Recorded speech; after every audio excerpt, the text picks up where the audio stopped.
जो गद्य पद्य समीक्षाના અનુસંધાને દોસ્તો આપણો 6ઠા નંબરનો લેક્ચર છે અને આ લેક્ચરની અંદર દોસ્તો આપણે 8મા ધોરણની અંદર જે કોઈ પણ અગત્યની મહત્વની કવિતાઓ છે ને એના સંદર્ભમાં ચર્ચા કરવાના છે। પહેલી અગત્યની કવિતા હરિહર પ્રાણશંકર ભટ્ટ દ્વારા લખાયેલી છે, એક જ દે ચિંગારી। પહેલા હું તમને કવિતાની વિસ્તૃત સમજૂતી આપી દઉં અને પછી એ કવિતાની અંદરથી જે કોઈ પણ પ્રશ્નો બનતા હશે ને એ તમામ પ્રશ્નોને પણ આપણે કમ્પ્લીટ ક્લિયર કરશું। શું છે કવિતાની અંદર? એક જ દે ચિંગારી મહાનુલ એક જ દે ચિંગારી। અહીંયા મહાનલ શબ્દ છે દોસ્તો એ પરમ કૃપાળુ પરમાત્માનો ઉલ્લેખ કરે છે અને ચિંગારી શબ્દ છે એ જ્ઞાનરૂપી એક તણખાનો ઉલ્લેખ કરે છે। કવિ અહીંયા પરમ કૃપાળુ પરમાત્માની પાસે કઈ વસ્તુની માંગણી કરી રહ્યા છે? તો કે જ્ઞાનરૂપી તણખાની એટલે કે એક જ ચિંગારીની માંગણી કરી રહ્યા છે। ચકમક લોઢું ઘસતા ઘસતા ખર્ચી જિંદગી સારી એટલે કે નાના સુના કાર્યમાં આખી જિંદગી કવિ કે મેં ખર્ચી નાખી, પણ જે જ્ઞાનનો તણખો મારી અંદર પડવો જોઈએ એ જ્ઞાનનો તણખો મારી અંદર ન પડ્યો। જામગરીની અંદર તણખો ન પડ્યો, ન ફળી મહેનત મારી। આ જામગરી શબ્દ છે એ કવિ પોતાની જિંદગી માટે વાપરે છે, બરાબર। બહુ મહેનત કરી, બહુ સંઘર્ષ કર્યો, બહુ પરિશ્રમ કર્યો નાના સુના કાર્ય કરવામાં પણ જે જ્ઞાનનો કિરણ પુંજ મારી અંદર આવવો જોઈએ, જે જ્ઞાન મને પ્રાપ્ત થવું જોઈએ એ જ્ઞાન મને વિશ્વાનલ મહાનલ પરમ કૃપાળુ પરમાત્મા મને પ્રાપ્ત નથી થઈ શક્યું। બસ મને એક દે ચિંગારી, ખાલી જ્ઞાનનો એક નાનો તું તણખો મને આપી દે। ચાંદો સળગ્યો સૂરજ સળગ્યો, સળગી આખે આખી પૂરેપૂરી આભ અટારી, ના સળગી એક સગડી મારી વાત વિપતની વારી। બધી વસ્તુ સળગી છે, મહાનલ પરમાત્મા હે ઈશ્વર બધું સળગ્યું, ચાંદો સળગ્યો સૂરજ સળગ્યો, આખે આખી આભ અટારી સળગી ગઈ, પણ મારા એકલાની જ સગડી ન સળગી, મારી એકલાની જિંદગીની અંદર કોઈ પણ પ્રકારનું જ્ઞાન ન આવ્યું। મહાનલ એક જ દે ચિંગારી, આ વાત વિપતની વારી, આ એક દુઃખદ વાત છે। બધું સળગ્યું, હું એક જ ન સળગ્યો એટલે કે મારા એકની અંદર જ જ્ઞાન ના આવ્યું, આ બહુ દુઃખદ વિપતની વાત છે।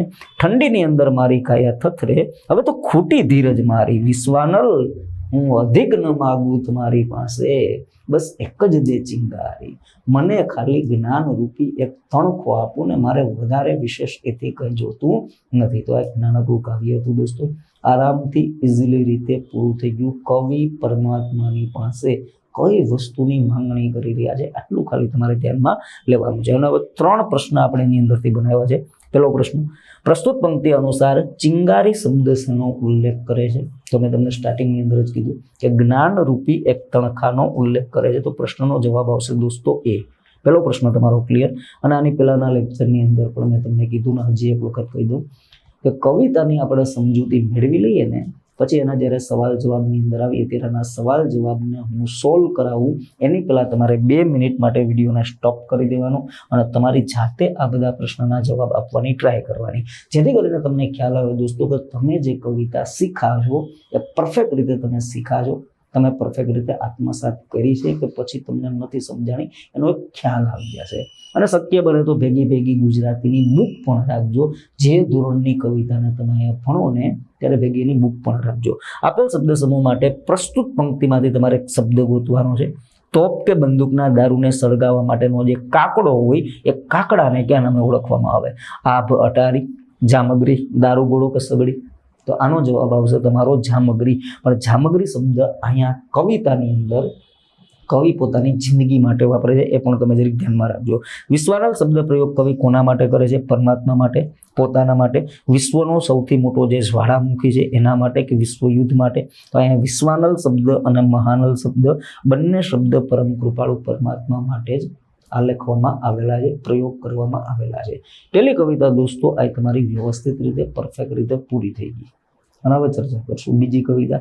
હાલો કે બીજી કવિતા માતાની સાથે સંકળાયેલી છે, માના ગુણગાનની સાથે સંકળાયેલી। જોકે માતાના ગુણગાન સાથે સંકળાયેલી કવિતાઓ લોટ્સ ઓફ છે, ઘણી બધી કવિતાઓ હોય છે, અને આ કવિતા પણ ક્યાંક ને ક્યાંક માતાના ગુણની સાથે સંકળાય છે। તને ઓળખું છું માં, જોઈએ હું કહે ભાઈ કવિતાની અંદર, તને ઓળખું છું માં, અરે અચાનક હોઠેથી બસ એક વેણ તે ખમ્મા, બરાબર। ખમ્મા શબ્દ ક્ષેમ કુશળ હોવાનો સંકેત આપે છે। બાળકને ક્યારેય કંઈ લાગે વળગે ઠેસ આવે કે કોઈ પણ વસ્તુ થાય ત્યારે માના મોઢામાંથી આવો એક શબ્દ નીકળતો હોય છે, ખમ્મા। બરાબર. ખમ્મા કહેતા પાપણ પરથી નહીં ખરેલા આંસુ. ખમ્મા કે માં જ્યારે ત્યારે સમજી લેવાનું કે એને તકલીફ બહુ વધારે પડતી થઈ છે, બસ ખાલી એની આંખમાંથી એક આંસુ નથી નીકળ્યા, બાકી જે તકલીફ આપણે મહેસૂસ કરી હોય, આપણને જે લાગ્યું હોય, બરાબર, એના કરતાં અનેક ગણી તકલીફ માતા પોતે મહેસૂસ કરે છે. બસ ખાલી ફરક એટલો કે એની આંખમાંથી એ આંસુ ટપકવા નથી દેતી. બરાબર. ઘરને ખૂણે એકલવાયું વરસે છે ચોમાસું, મળે લહેરખી હોઉં ભલે હું લૂ જરતા માર્ગની અંદર. માતા જ્યારે આંસુ સારે છે ને, બરાબર, એકલી અટુલી જ્યારે આંસુ ઘરની અંદર બેઠા બેઠા સારે છે, ત્યારે જાણે ઘરની અંદર ચોમાસું વરસતું એવું ફીલ થાય છે. અને ગમે એવી સ્થિતિની અંદર હું આગ જરતી સિચ્યુએશનની અંદર હોય, ધૂમ ધકતા તડકાની અંદર હોય, અને જો માં તારા પ્રેમ રૂપી મને એક લહેરખી મળી જાય ને, બરાબર, તો પણ મને એ તડકો તાપ નથી લાગતો. તરણા પેઠે ચાવે કે હડસેલે કોઈ ફેંકે, પગ પર ઊભો થાઉં ફરી ફરી મમતાના ટેકે. કદાચ મને કોઈ વ્યક્તિ ગમે એવા હડસેલા મારે, ગમે એવી રીતે ફેંકી દે, પણ છતાં પણ માં હું તારા પ્રેમના ટેકે ફરી પાછો ઊભો થઈ જાઉં છું, તને ઓળખું છું માં. બરાબર. સરસ મજાની કવિતા છે દોસ્તો. દસે ટેરવા અડે ને પીડા છું થતી પળભરમાં. દસે ટેરવા અડે એટલે અહીંયા ઓવારણાની વાત ચાલે છે. રશ્મિકા માંધાતા કેમ કરે, બસ એવી રીતની વાત ચાલે છે. સમજી ગયા તમે? હા, બસ જો એવી રીતના હાલે છે. દસે ટેરવા ઓવારણા એટલે બીજી રીતે સમજાવું તો દુખણા લેવા. આપણા સૌરાષ્ટ્ર લેવલે એને દુખણા લેવા કહે છે. બરાબર. ઘરેથી જાઉં દૂર છતાં તું હોય આંખની સામે, ભલે હું ઘરેથી દૂર વહી ગયું હોય, પણ છતાંય મને એવું ફીલ થયા રાખે છે કે તું મારી આંખોની સામે છે. કોણ અભાગી હોય જે માને આમ સદા ન પામે. કોક અભાગ્યા જ એવા હોય કે જેની માતાને આવી રીતે ન પામી શકતા હોય. સ્મરણ તે તીર્થ તારી એમ કરું પરિક્રમા. તારી યાદ લઈ અને જેને હું તારી પરિક્રમા કરતો હોય, તારા સ્મરણને હું તીર્થ ગણી અને એની પરિક્રમા કરતો હોય, એવું અહીંયા કવિતાના માધ્યમથી કહે છે. તને ઓળખું છું માં. માતાના ગુણગાન ગાતું એક કાવ્ય હતું. જોઈ લઈએ આપણે દોસ્તો એના પ્રશ્નો. પ્રસ્તુત ઉર્મી ગીતની અંદર કવિએ શેનો મહિમા ગાયો છે? માતાના મહિમાનો, બાળપણનો મહિમા, પિતાનો, ગુરુનો. તો પ્રસ્તુત પંક્તિની અંદર કવિ માતાનો મહિમા વર્ણવે છે. પ્રસ્તુત પંક્તિની અંદર માતાની કઈ ક્રિયાથી તમામ પીડા દૂર થઈ જાય છે? માં કઈ એવી એક્ટિવિટી કરે કે જેથી કરીને સમગ્ર પીડા બાળકની દૂર થઈ જાય? ખમ્મા કહેવાથી, માતા આંસુ લૂછે તેથી, ઓવારણા લેવાથી કે માતાની પરિક્રમા કરવાથી. તો દોસ્તો અહીંયા જવાબ આવશે ઓવારણા લેવા. માતા જ્યારે દુખણા લે છે ત્યારે બધી પીડા દૂર થઈ જાય છે. પ્રસ્તુત પંક્તિ અનુસાર માતાની પરિક્રમા કઈ રીતે કરવામાં આવે છે? વિસ્મરણથી, સ્મરણથી, તેની આસપાસ ફરવાથી કે માતાના ઓવારણા લેવાથી? તો સ્વાભાવિક છે માતાનું સ્મરણ કરવાથી માતાની પરિક્રમા થાય એવું કવિતાની અંદર વર્ણવેલું છે દોસ્તો.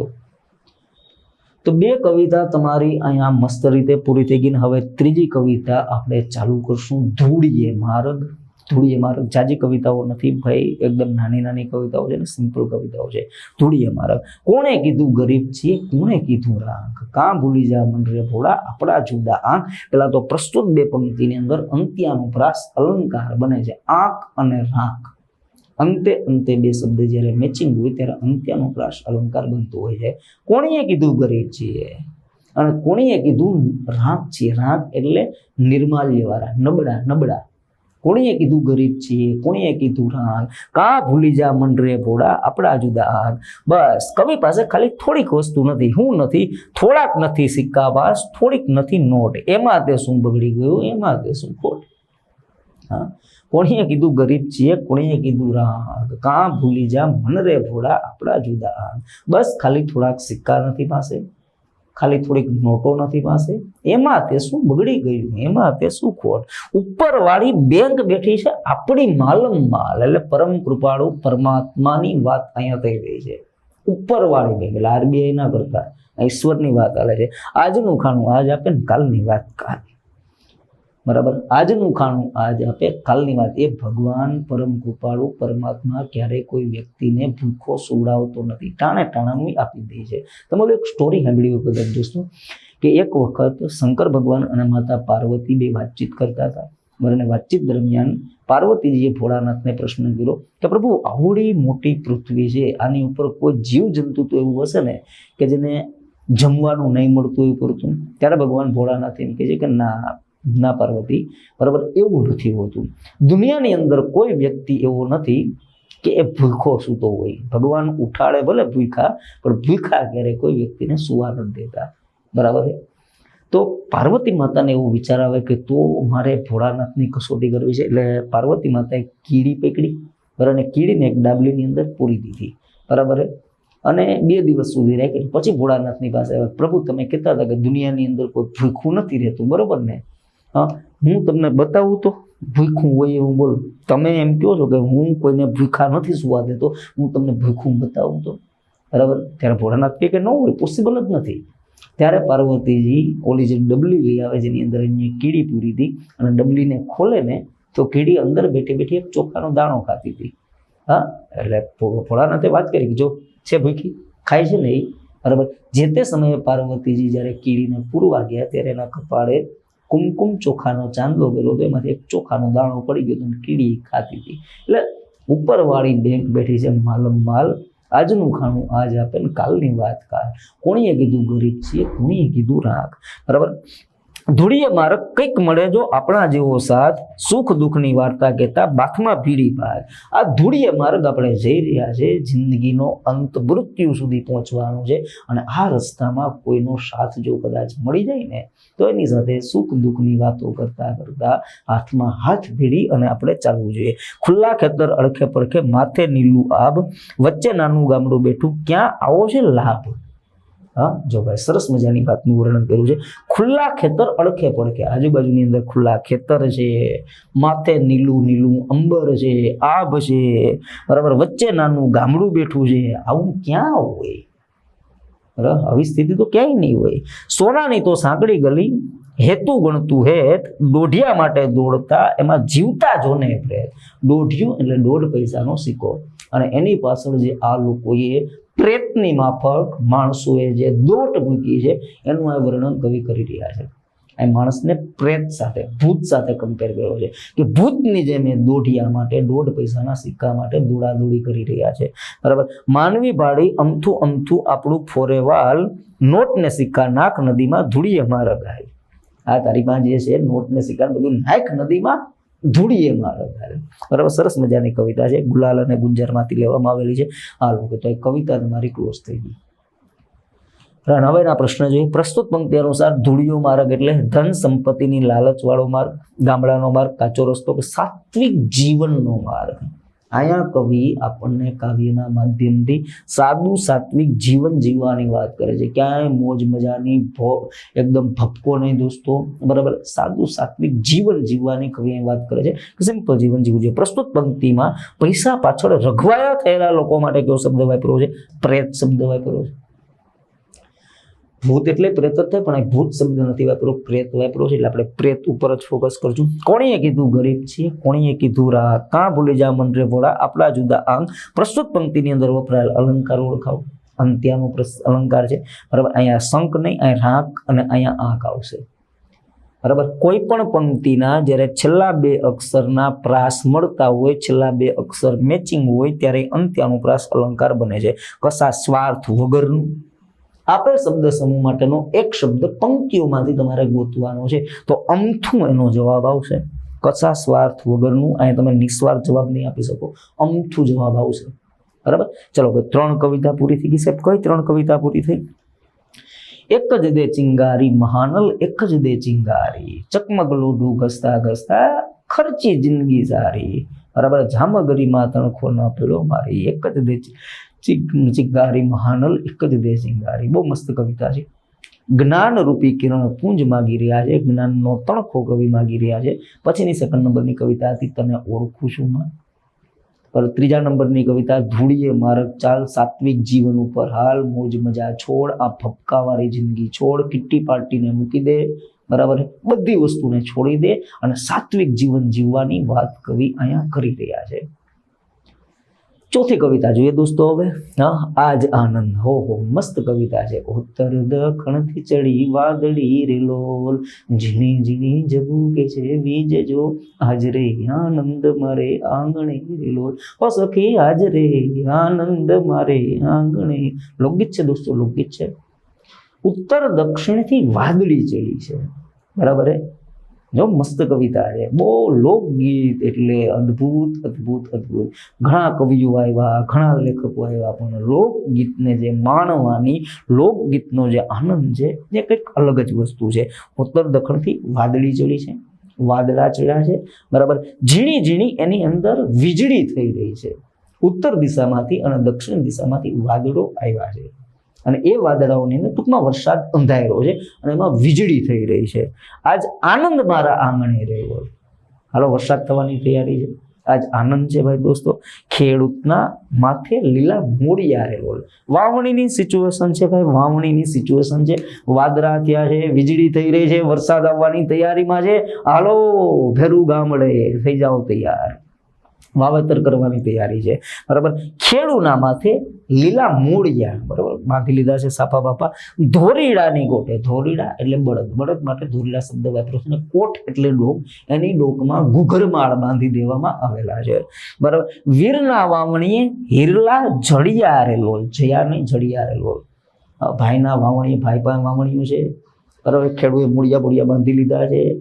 ધોરીડાને એના શિંગડા બીંગડાને રંગી, ઘી બી ચોપડી, બરાબર, પ્લસ એને ઘૂઘરમાળ પહેરાવી, બધું કમ્પ્લીટ કરી રાખ્યું છે. વીરના વાવણીએ હિરલા જડિયા રેલો, મોતીડાની શેરું ટંકાવી જો આજ, બરાબર. મોતીડાની હારમાળાઓ પણ બનાવી છે. ધોરીડાની ડોકે બાંધી રાખડી, બરાબર. વીરના લલાટે કુમકુમ ચાંદલો, બરાબર. બળદની ડોકમાં રાખડીઓ પણ બાંધી છે, વીરને ચાંદલો બાંધલો પણ કર્યો છે. ઉત્તર દખણથી ચડી વાદળી રેલો, ઝીણી ઝીણી જબુ કે છે વીજ જો, આજ રે આનંદ મારે આંગણે રેલો. ઓ સખી આજ રે આનંદ મારે આંગણે રેલો, બરાબર. વાવણીની સ્થિતિ છે ભાઈ દોસ્ત. વાવી જારું ને વાવ્યા બાજરા રેલો. હું વાવ્યું ભાઈ જુવાર અને બાજરાનું વાવેતર કર્યું છે. ધરતીએ ઓઢા લીલા ચીર જો, આજરે આનંદ મારે આંગણે રેલો. ધરતી આખી લીલીછમ થઈ ગઈ છે, બરાબર. હા, જુવાર વાવવામાં આવી છે, બાજરો વાવવામાં આવ્યો છે. સરિતાની શેરું ચાલે જોર મારેલો. હા, સરિતા, હા, નદી વહી રહી છે ભાઈ દોસ્ત. ગૌરી ચરે લીલું ઘાસ, ગૌરી એટલે ગાય, ગાય લીલું ઘાસ ખાઈ રહી છે. ઓ સખી આજ રે આનંદ મારે આંગણે રેલો. હાલો, આ વાવણીના આખા પ્રસંગનું વર્ણન છે થયેલું છે. બીજ વાવેતર કરવાની વાતનું આખું વર્ણન થયેલું છે. પ્રસ્તુત પંક્તિમાં કઈ ઋતુનું વર્ણન છે? ઓબ્વિયસલી 150% જવાબ હોવો જોઈએ. સાહેબ, ચોમાસાની ઋતુનું વર્ણન થયેલું છે, વર્ષા ઋતુની વાત થઈ રહી છે. પ્રસ્તુત પંક્તિમાં બળદ માટે કયો શબ્દ વાપરેલો છે? ધોરીડા. ધોરીડાની કોટે ઘૂઘરમાળ જો, આજરે આજરે આનંદ મારે આંગણે રેલો. ઓ સખી આજરે આનંદ મારે આંગણે રેલો. ચલો, ધોરીડા. પંક્તિઓ અનુસાર ખેતરમાં શેનું વાવેતર કરવામાં આવી રહ્યું છે? વાવ્યા ચોખા, વાવી જુવાર ને વાવ્યા બાજરા રેલો. તો હું વાવ્યું છે દોસ્તો જુવાર અને બાજરા. તો આમાં બાજરો તો ક્યાંય દેખાતો નથી, સીધા તમે જુવાર ઉપર એટેક કરી દો. પ્રસ્તુત પંક્તિમાં વસ્ત્ર માટે કયો શબ્દ વાપરેલો છે? ચીર શબ્દનું વર્ણન છે થયેલું છે. હાલો, કે ચીર શબ્દનું વર્ણન છે થયેલું છે. તો અહીંયા તમારું દોસ્તો સરસ મજાનું આ જે લોકગીત હતું, બરાબર, આ લોકગીત પણ તમારું પૂરું થઈ ગયું. એક જ દે ચિંગારી મહાનલ, એક જ દે ચિંગારી, તને ઓળખું છું માં ધૂળીએ મારે.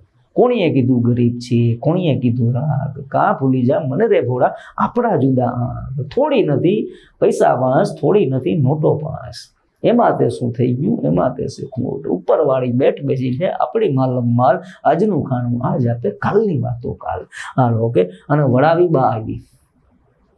8મા ધોરણના બીજા સત્રની કવિતાઓ ચાલુ થઈ છે દોસ્તો, બરાબર. જો, રજાઓ દિવાળી તણી પૂરી થઈ ગઈ, વેકેશન પૂરું થયું, હા, ને ઘર મહી દહાડાઓ કેવી સ્ખલિત થઈ શાંતિ પ્રથમની. દિવાળીની રજાઓ પૂરી થઈ એટલે પેલા જેવી ઘરની અંદર શાંતિ હતી ને, સ્ખલિત એટલે એકધારી, નિરંતર, અખંડ જે શાંતિ હતી એ અખંડ શાંતિનું પુનઃસ્થાપન થયું. વેકેશન હતું ત્યારે શોર બકોર કિલ્લોલ, હા હા, અદ્ભુત નજારો. એ પડી જાય, હે મળી, હે બાપરિયા ત્યાંથી હેઠો ઉતર, એ મારા બાપ, એ મોબાઈલ મૂકી દે.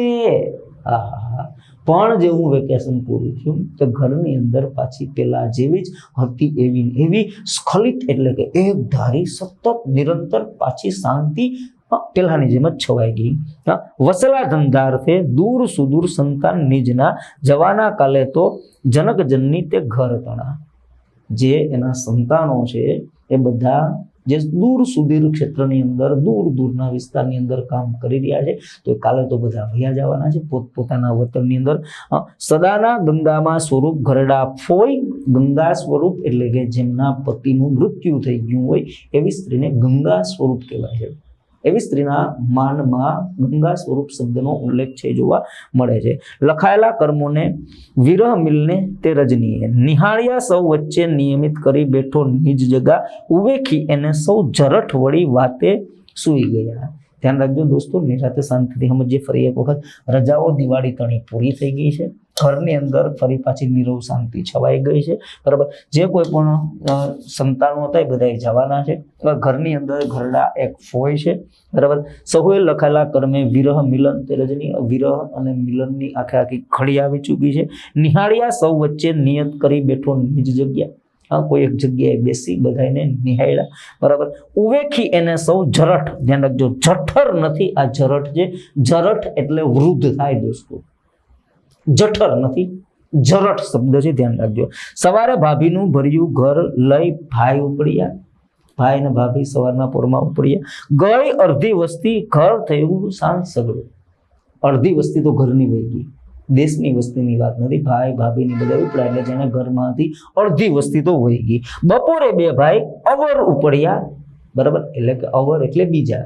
બપોરે બીજા બે ભાઈ ઉપડ્યા. બરાબર, લે નિજની નવોઢા ભારિયાઓ પ્રિયમ વચનમ મંદ સ્મિતમ વતી, એટલે કે ધીમું ધીમું બોલનારી.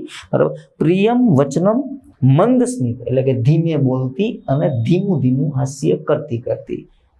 નવોઢા જે નવી હવી પત્નીઓ હતી એને લઈને એ ભાગી ગયા. હવે તો નવા હવા લગ્ન થયા હતા, મા બાપને મૂકીને આ બધા ભાગવા માંડ્યા. વડાવી બા આવી નિજ સકલ સંતાન ક્રમશઃ વારાફરતી બા એના બધા સંતાનોને વડાવીને આવતી રહી. હવે ઘરની અંદર ઘરડા ફોય છે ગંગા સ્વરૂપ. ગૃહ વ્યાપી જોયો વિરહ પડી બેસી પગથિયે બેસી અને ઘરની અંદર જે વિરહ હતો, જે આ બધાની યાદો હતી, બસ એ ખબર બીજું હતું. વેકેશન પૂરું થઈ ગયા. વેકેશન દરમિયાનની સ્થિતિ ઘરની કેવી હોય? બધા દીકરો દીકરી, દીકરાના દીકરીના દીકરા દીકરીઓ બધા આવી પડે. એ જે શોર બકોર કિલ્લોલ આખો થાય અને એ બધા વેકેશન પતે પછી પોતપોતાના ઘરે જાય. પછી કઈ રીતે ઘરની અંદર નીરવ શાંતિ છવાઈ જાય એનું આબેહૂબ ચરિત્ર ચિત્રણ કવિએ આ કાવ્યની અંદર કરેલું છે. જોઈએ હવે એની અંદર જો પ્રસ્તુત પંક્તિમાં વિધવાના નામની આગળ માનાર્થે વપરાતા કયા વિશેષણનું પ્રયોજન થયેલું છે? પ્રસ્તુત પંક્તિઓમાં વિધવાના નામની આગળ જે શબ્દ લાગે ગંગા સ્વરૂપ, ઓકે, 100% તમે સાચા છો. જઠર, સોરી જઠર નહીં, ઝરઠ શબ્દનો સમાનાર્થી શબ્દ કહેવાનો છે. ઝરઠ શબ્દનો સમાનાર્થી વૃદ્ધ થાય છે.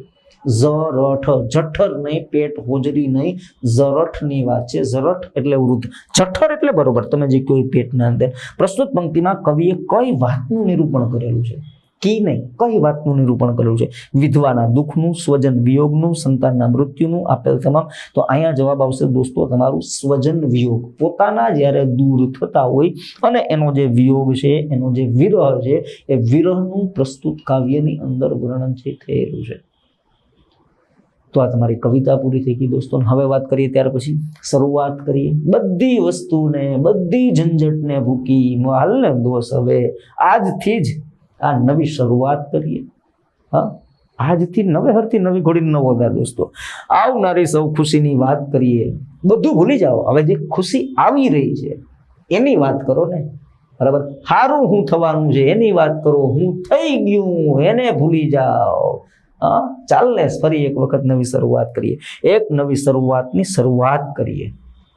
બરાબર, એક નવી શરૂઆતની શરૂઆત કરીએ. પેલા તમે શું કર્યું એને ભૂલી જાઓ. આગળ તમને શું મળવા જઈ રહ્યું છે, જે ખુશી તમને મળવા જઈ રહી છે. બરાબર, ઘણા નાયકો આમાંથી એવા હશે કે એની નાયિકાને પ્રેમ કરતા હશે, નાયિકાના લગ્ન બીજે થઈ ગયા હશે, નાયકનું સગપણ પણ બીજે ગોઠવાવાનું હશે. તો દોસ્તો એ જૂની વાતોની पुरानी बातों पर मिट्टी डालो, फरी एक શરૂઆતની શરૂઆત કરો. બરાબર છે? હા હા, આવનારી સૌ ખુશીની વાત કરીએ, એક નવી શરૂઆતની શરૂઆત કરીએ. હર વખત શું માત થઈ જવું દુઃખોથી? દર વખતે હું દુઃખોની સામે હારી જવાનું છે? દર વખતે દુઃખોની સામે શું હર વખત માત થઈ જવું દુઃખ? હાલને આજે તો દુઃખને માત કરી દઈએ, હાલને આજે તો દુઃખને હરાવી દઈએ. દર વખતે હું હારી જવાનું છે, આ વખતે તો દુઃખને હરાવી દઈએ.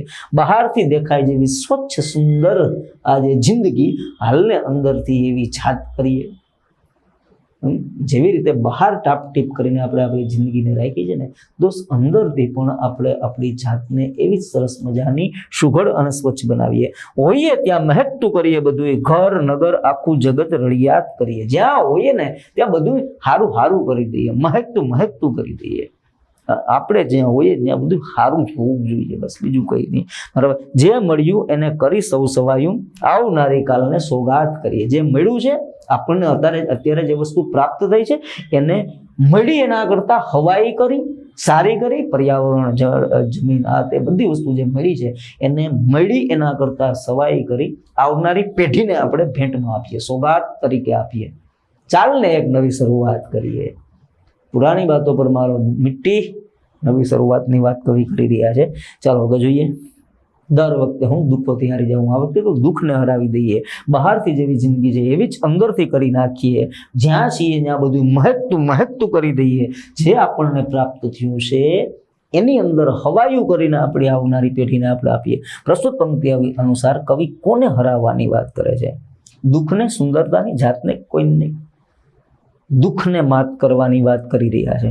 સુંદર શબ્દ માટે પંક્તિઓમાં કયો શબ્દ વપરાયેલો છે? તો રળિયાત શબ્દ વપરાયેલો છે અને સ્વચ્છ શબ્દ પણ વપરાયેલો છે. તો અહીં જવાબ આવશે તમારો બંને. આ પ્રશ્નનો જવાબ આવશે બંને. સ્વચ્છ શબ્દ પણ છે અને રળિયાત શબ્દ પણ છે. કવિ આવનારી પેઢીને શું ભેટ આપવા માંગે છે? જે છે તે સવાયું કરીને, ઘર, નગર કે આખું જગત? તો તમને ખબર છે કવિ શું આપવા માંગે છે? જે વસ્તુ એની પાસે છે એને હવાયું કરી અને કવિ આપવા ઈચ્છે છે, આપવા માંગે છે. ચાલો કે દોસ્ત, અને હવે વાત કરશું ત્યાર પછી કમાળે ચિતરિયા. 1 મિનિટ, એક કવિતા અહીંથી છટકી જાય. હા, દુહા મુક્તક હાઈકુ. બરાબર? હાલો કે દુહા મુક્તક હાઈકુ, નાનકડી બસ 4 લીટીની કવિતા છે.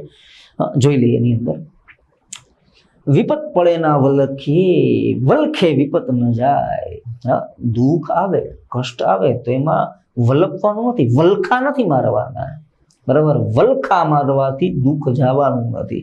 ગમે એટલા ધમ પછાડા કરશો, દુઃખ આવ્યું છે, સંકટની ઘડી આવી છે, આ ફાટ્યું છે તો ફાટ્યું છે. હવે એમાં તમે કદાચ ગમે એટલા વલખા મારશો, તમે ગમે એવી વસ્તુ કરશો તો કંઈ થઈ જવાનું છે? વિપત પડે ના વલખી, વલખે વિપત ન જાય. વર્ણાનુપ્રાસ અલંકાર થઈ ગયો અહીંયા. વિપતે ઉદ્યમ કીજીએ, ઉદ્યમ વિપતને ખાય. અદ્ભુત અદ્ભુત દોસ્તો, શ્રમનું મહત્વ છે. વિપત પડીએ ત્યારે વલખા ન નાખવા જોઈએ. વલખા નાખવાથી વિપત જાતી નથી, પણ વિપત પડે ત્યારે ઉદ્યમ કીજીએ. ઉદ્યમ એટલે મહેનત કીજીએ, શ્રમ કીજીએ. ઉદ્યમ, મહેનત, શ્રમ વિપતને ખાય. તમારે જો તમારી વિપતને ભગાડવી હોય, તમારા દુઃખને, કષ્ટને, સંકટને ભગાડવા હોય તો તમારે મહેનત કરવી પડે, પુરુષાર્થ કરવો પડે, સંઘર્ષ કરવો પડે, જહેમત કરવી પડે, શ્રમ કરવો પડે દોસ્તો. અને હવે જો ગુણની ઉપર ગુણ કરે એ તો વ્યવહાર આવટ, એ તો એક વ્યવહાર થયો ને. તમે મને કોઈ જગ્યાએ સપોર્ટ કર્યો હોય, હું તમને કોઈ જગ્યાએ સપોર્ટ કરું તો એ તો એક પ્રકાર વ્યવહાર થયો. બરાબર? પણ અવગુણની ઉપર એ ગુણ કરે એને કહેવાય ખરા ક્ષત્રિય વટ. ક્ષત્રિય એટલે ક્ષત્રિયોનો વટ કહેવાય. કે કદાચ ગમે એવું આપણું ખરાબ કરવું હોય તો પણ આપણે એનું સારું કરીએ, પોઝિટિવ કરીએ, એ તો ક્ષત્રિયોનો વટ કહેવાય. ઉપકારની ઉપર ઉપકાર કરવો એ તો એક વ્યવહાર થયો, પણ અપકાર કર્યો હોય કોઈએ અને એની ઉપર પણ ઉપકાર કરવો તો એ ક્ષત્રિયોનો વટ કહેવાય દોસ્તો. અવગુણ ઉપર પણ ગુણ કરે એ ખરા ક્ષત્રિય વટ. ચાલો હવે જોઈએ, શું કરવાથી દુઃખ જતું નથી? મહેનત કરવાથી, દુઃખી થવાથી, હંમેશા કાર્ય કરતા રહેવાથી, આત્મવિશ્વાસથી? હા, તો દુઃખી થવાથી દુઃખ જતું નથી. ત્યાર પછીનો પ્રશ્ન, પંક્તિઓ અનુસાર દુઃખ નષ્ટ કરવામાં કોણ મદદ કરે છે? આત્મવિશ્વાસ, મહેનત, સારા કર્મ કે એકે નહીં? દુઃખને દૂર કરવા મદદ કોણ કરે? મહેનત કરે છે. પંક્તિ અનુસાર ક્ષત્રિય એટલે શું થાય? પંક્તિ અનુસાર ક્ષત્રિય એટલે ક્ષત્રિય થાય છે. ખત્રિયા એટલે ક્ષત્રિય. ચાલો ઓકે, હવે વાત કરશું ત્યાર પછી કમાળે ચિતરિયા. ત્યાર પછીની કવિતા દોસ્તો 8મા ધોરણની કવિતાને પણ આપણે એક જ વિડીયો લેક્ચરની અંદર કમ્પ્લીટ કરી નાખશું. 11મા ધોરણની જેટલી કવિતા હતી એને એક જ લેક્ચરમાં કમ્પ્લીટ કરી. 12મા ધોરણની કવિતા હતી થોડીક લોંગ હતી એટલે એના 2 પાર્ટ બનાવ્યા. 10મા ધોરણની કવિતા એક લેક્ચરમાં, 9મા ધોરણની કવિતા એક લેક્ચરમાં, 8મા ધોરણની કવિતાઓ પણ બધી એક જ લેક્ચરમાં. ટોટલ કેટલી કવિતા મેં તમને સમજાવી હશે? લગભગ એમ સમજો દોસ્તો કે દરેક લેક્ચરમાં મેં તમને 8-9 કવિતા સમજાવી હશે. 6 લેક્ચર થયા દોસ્તો, તો 50 જેટલી કવિતા મેં તમને મસ્ત રીતે સમજાવી દીધી. 50 જેટલી કવિતા સમજાવી. બહુ મોટી કવિતાઓ છે, એ મોટી કવિતા આપણે નથી સમજ્યા, બરાબર? કારણ કે એ પછી એને લખવી પોસિબલ ન બને, એને સમજાવવી પોસિબલ ન બને. પછી હા ચલો કે કમાળે ચિતરિયા. કમાળ એટલે શું ભાઈ? ઘરનો જે આગળનો ભાગ હોય એને કમાળ કહે છે. ત્યાં ચિતરિયા લાભ અને શુભ, દરવાજાની અંદર લાભ અને શુભ દોર્યા છે. અને આલેખ્યા શ્રી સવા. શ્રી સવા એટલે ઓલો એકડો કરીને પાહા લીટો ન કરતા, એને શ્રી સવા કહે. શ્રી સવા.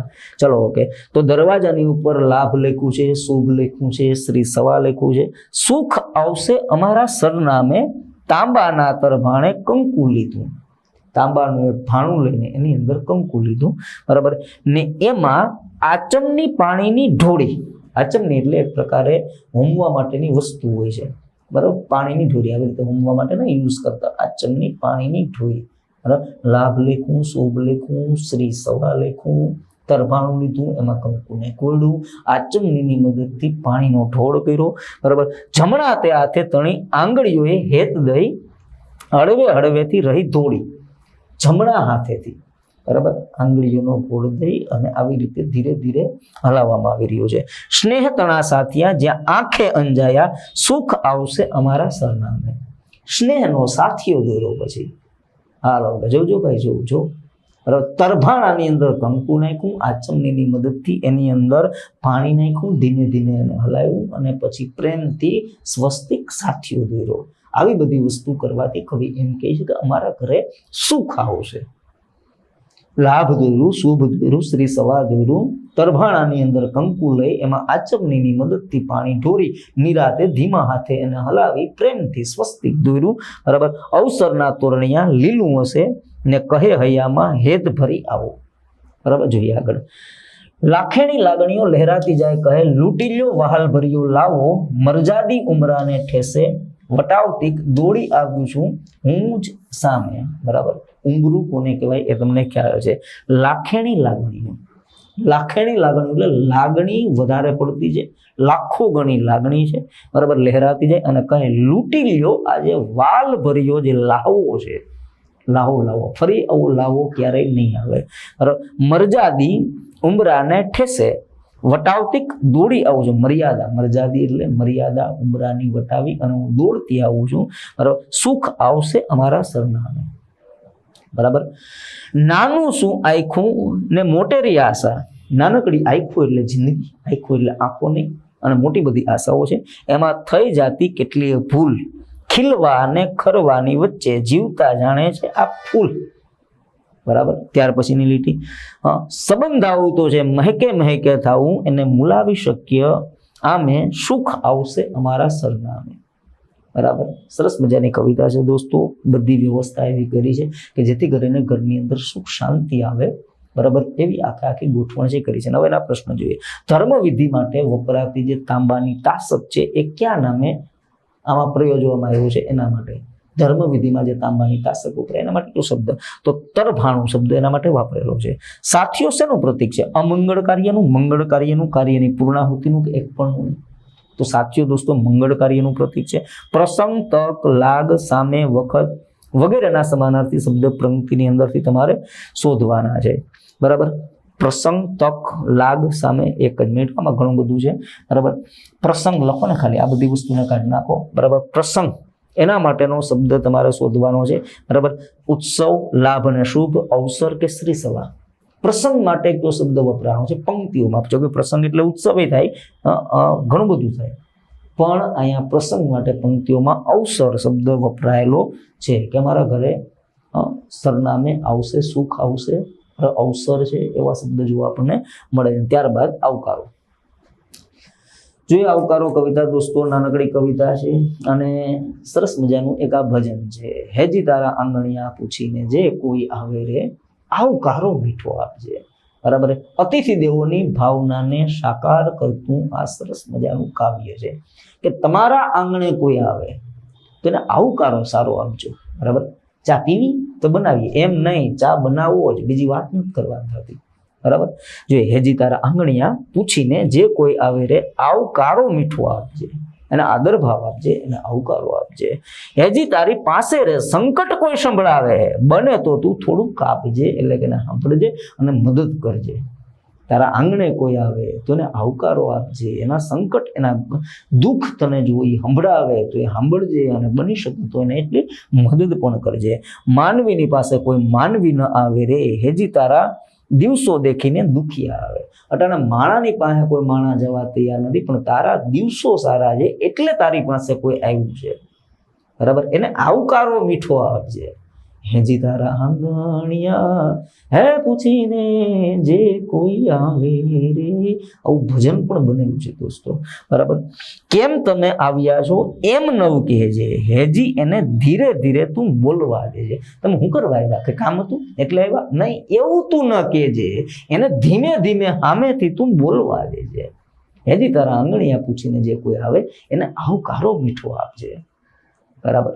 હા, બોલવા દેજે, એ જે કે એને સાંભળજે, તારાથી મદદ થતી હોય તો એની મદદ કરી દેજે.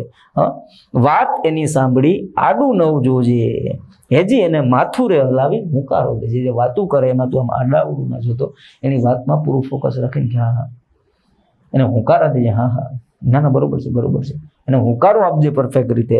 બરાબર. કાગ એને પાણી પાજે, ભેળો બેસી ખાજે, એને પાણી પીવડાવજે, જો મેળ આવે ને તો એને ખવડાવી દેજે. હેજી તારા ઝાપા રે સુધી તો એને મેલી પણ આવજે.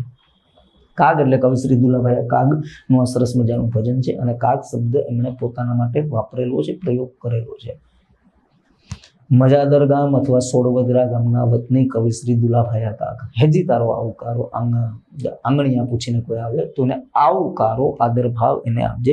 પ્રસ્તુત પંક્તિમાં કવિ કયા ભાવનું નિરૂપણ થાય છે? અતિથિ દેવો ભવ, દુખિયા દિવસો, સુખી દિવસો કે અતિથિ વિદાય? તો તમને ખબર છે કવિતામાં શેનીમાં અથવા તો મહતા મહિમા વર્ણવેલો છે. અતિથિ દેવોનો મહિમા વર્ણવેલો છે. ગામના પાદર માટે પ્રસ્તુત પંક્તિમાં કયા શબ્દનું વર્ણન થયેલું છે? ગોંદરું, પરબ, ઝાપો કે ભાગો? એને ઝાપા સુધી તું મેલી આવજે, એવો શબ્દ નો થયો તો ઝાપો શબ્દ લખશું આપણે દોસ્તો. બરાબર. અને હવે વાત કરીએ ઘડતર. ઘડતર ઘડતર જોઈએ ભાઈ દોસ્ત, જોઈએ નિરાતે શાંતિથી. બરાબર. જવાને શાળામાં મનથન ગને મોર થઈને, નિશાળે જવા માટે બરાબર મન મોર બની થનગાટ કરે, મન મોર બની થનગાટ કરે. હા, નિશાળે જવા માટે થઈને જતા નિત્ય પ્રીતે દફતર ભરી સજ્જ થઈને, દરરોજ જતા દફતર ભરી સજ્જ થઈને. બરાબર. આવી રીતે પાટી પેન આ તે બધી વસ્તુ લઈને ઉમેરા મળેલા સંસ્કારો સબર ભરી માનીય મમતા લઈને. ઘરના જે સંસ્કારો છે, માતાની જે મમતા છે, આ બધી વસ્તુ લઈ સજ્જ થઈ, તૈયાર થઈ, દફતર ભરી મનની અંદર મોરનો થનગનાટ લઈ અને શાળાએ જતા. બરાબર. ઉમેરાતા એમાં નિત નિત નવા ભાવ ક્ષમતા, દરરોજ દરરોજ એની અંદર નવા નવા ભાવ છે ઉમેરાતા જતા. ભણી નોખા નોખા વિષય મળતી દ્રષ્ટિ નવી, અલગ અલગ વિષયોને ભણી અને આખી એક દ્રષ્ટિકોણ બધી વસ્તુને સમજવા માટેનો બદલતો હતો. નવી દ્રષ્ટિ મળતી, નવું જ્ઞાન મળતું અલગ અલગ વિષયો ભણીને. અને યોગે ધ્યાને કસરત કરી કાય કસબી. અહીંયા યોગ અને ધ્યાન દ્વારા શરીરને સ્કૂલની અંદર, શાળાની અંદર મસ્ત રીતે ઘડવામાં આવતું, કસરત દ્વારા. બરાબર. કાયા એટલે શરીર દોસ્તો, એને કસવામાં આવતી, એટલે કે એને પરફેક્ટ રીતે ઘાટ આપવામાં આવતો હતો. પછી ચિત્તે હૈયે મન પર પડી ભાત ઉમદા. પછી મનની અંદર ને ચિત્તની અંદર ને એક અલગ જ ભાત આખી ઉપસી આવી. ખરે વિદ્યા સોહે વિનય સભર વ્યવહાર કરતા. વિદ્યા કઈ રીતે શોભે દોસ્તો? તમારી પાસે ગમે એટલું જ્ઞાન હોય, ગમે એટલું નોલેજ હોય, તમે પ્રકાંડ પંડિત નિષ્ણાત કેમ ન થઈ ગયા, પણ તમારી અંદર વિનય ના હોય, આદર ભાવ ના હોય, સામેવાળી વ્યક્તિને સમજવાની તમારી અંદર ક્ષમતા ના હોય, તો એ તમારી વિદ્યા કઈ કામની નથી દોસ્તો. વિદ્યા વિનયથી શોભે છે, વિનય સભર હોય તો જ શોભે છે. વિવેક આનંદે સમરસ થશે જીવન લીલા. વિવેકથી આનંદથી જિંદગી સારી થઈ શકે છે. સમાજે ચીંધેલા નિયમ ભરવા મૂલ્ય નવલા. સમાજ જે નિયમ ચીંધે છે એ નિયમોને પણ આપણે આપણા જીવનની અંદર ઉતારવા જોઈએ. ભૂસાયા ભેદો સૌ હૃદય જગ બંધુત્વ ભજશે. બરાબર. અને ત્યાર પછી પશુ પક્ષી વૃક્ષો સહુ સહ અસ્તિત્વ રચશું, બધા ભેગા મળી અને સાથે રહેશું. ઉછેર્યા મા બાપે પણ અવર તું તીર્થ વરદા, ટકી રહે તારી માં ઘડતર પ્રથા મંગલ કથા. બરાબર. ચાલો અને હવે ચર્ચા કરીએ દોસ્તો પ્રસ્તુત કવિતાના આધારે પ્રશ્નની. શાળાએ જવા કવિનું મન કોના જેવું થઈ રહ્યું છે? હવે તમને ખ્યાલ છે, મન મોર બની થનગાટ કરતું હતું. તમારી પાસે રહેલ વિદ્યા કેવી રીતે શોભે છે? બરાબર. સારા આચરણથી, સારું વર્તન કરવાથી. કવિ વરદાન આપનાર કોણે કરે છે? માને, બાપને, શાળાને. બરાબર. જોઈએ અહીંયા જોવા શું કીધું છે? પેલું વરદાન આપનાર, આપણા માટે સારું ઈચ્છનાર જો કોઈ હોય ને તો એ મા બાપ છે. અને બીજું અવર એટલે બીજા. બરાબર. તીર્થ સમાન તું અમને વરદાન આપનાર શાળા તું છે. પેલા નંબર ઉપર મા બાપ છે, બીજા નંબર ઉપર શાળા છે. પેલી બે પંક્તિની અંદર દોસ્તો આપણને એ જ કહેવામાં આવ્યું છે. બરાબર. ચાલો કે ઘડતર કરનાર મા બાપ પેલા નંબર ઉપર છે, બીજા નંબર ઉપર શાળા છે. ચાલો કે દોસ્તો તો અહીંયા 8મા ધોરણની પણ બધી કવિતાઓ તમારી ક્લોઝ થઈ ગઈ. આશા રાખું છું કે પરફેક્ટ રીતે તમે શીખી ચૂક્યા હશો. એવું લાગે તો વિડીયોને 2-3 વખત બધા મિત્રો જોઈ નાખજો કે જેથી કરીને ક્યાંય કોઈ પ્રોબ્લેમ, ક્યાંય કોઈ ક્ષતિ ક્રિએટ ન થાય. ઓકે. 50 જેવી કવિતા. હવે આમાંથી હું એમ નથી કહેતો કે તમને આ જ કવિતાઓમાંથી કવિતાઓ પૂછાશે, આ જ પદ્યમાંથી તમને પદ્ય સમીક્ષા કે પદ્યાર્થ ગ્રહણ પૂછાય, હું એમ નથી કહેતો. પણ સૌથી ઇમ્પોર્ટન્ટ તો આ જ છે ને. આથી તો વધારે કોઈ ઇમ્પોર્ટન્ટ નથી ને. બરાબર. જેટલી ઇમ્પોર્ટન્ટ હતી એટલી બધી ભણાવી દીધી. અને હવે ચર્ચા આના પછીના લેક્ચરથી આપણે કરશું ગદ્યાર્થ ગ્રહણ. પેરેગ્રાફના આધારે કઈ રીતે પ્રશ્ન, એમાં સમજાવવાનું નહીં આવે. એમાં પેરેગ્રાફને આપણે રીડ કરશું, પેરેગ્રાફને આત્મસાત કરવાની, શીખવા માટેની પૂરેપૂરી ટ્રાય કરશું અને શીખી આત્મસાત કરી, ગ્રહણ કરી અને પછી આપણે એના પૂછાયેલા પ્રશ્નના જવાબ જોશું દોસ્તો. બરાબર. તો મળીએ નેક્સ્ટ લેક્ચર જે ગદ્યાર્થ ગ્રહણના સંદર્ભમાં હશે. હવે પદ્યાર્થ નહીં હોય દોસ્તો. ઓકે. આશા રાખું છું બધું પરફેક્ટ ક્લિયર થઈ ગયું હશે. 2 વખત લેક્ચરને એટેન્ડ કરી નાખજો દોસ્તો. Thank you so much.